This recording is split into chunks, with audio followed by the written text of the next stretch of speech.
Participez à la cartographie de la pollution dans votre ville en collectant des écorces de platane. Écorsaire propose aux citadins et citadines de collecter des écorces de platane en ville et d'envoyer leurs échantillons à l'Institut de physique du globe à Paris afin de déterminer la distribution spatiale de la pollution et identifier les diverses sources de pollution aux métaux lourds. Les écorces de platane sont utilisées comme des capteurs.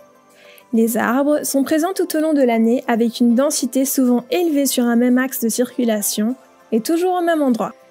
Ils reçoivent donc de la poussière urbaine en continu, ce qui leur permet d'enregistrer ce signal de la qualité d'air. Cette poussière, principalement issue de la circulation, contient des particules métalliques qui sont traçables avec les mesures spécifiques de leurs propriétés magnétiques. Pour participer, vous aurez besoin d'un sac de congélation à fermeture hermétique type Ziploc, d'un stylo ou crayon, de votre smartphone et d'un GPS, de la fiche de terrain imprimée que vous trouverez dans la description. Les prélèvements se font au printemps avant que les platanes ne perdent leurs écorces. Sélectionnez les arbres qui ont assez d'écorce facile à détacher. Utilisez le sac de congélation en le retournant comme un gant. Ainsi, vous pourrez prélever un morceau d'écorce sans contaminer ni l'arbre ni l'échantillon.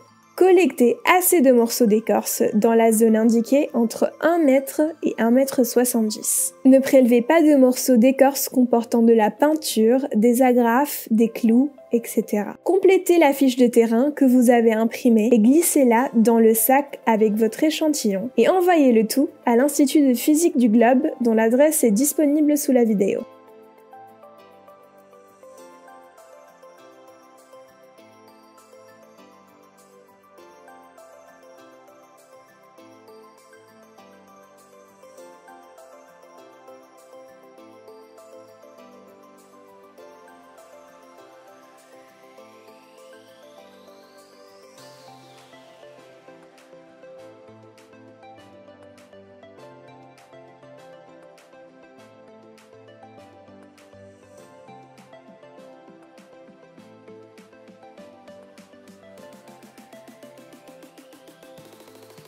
Cette carte présente les résultats de la campagne d'échantillonnage organisée en 2016. Le vert indique une quantité de particules métalliques faible, tandis que le rouge indique une quantité élevée. Entre 2016 et 2019, la voie Georges Pompidou sur la rive droite à l'ouest de Paris a été modifiée. Elle est passée de 2 à une voie de circulation automobile et une voie cyclable. Cette carte, produite à partir des données de la campagne de 2019, montre des quantités de particules plus faibles le long de cette voie Georges Pompidou.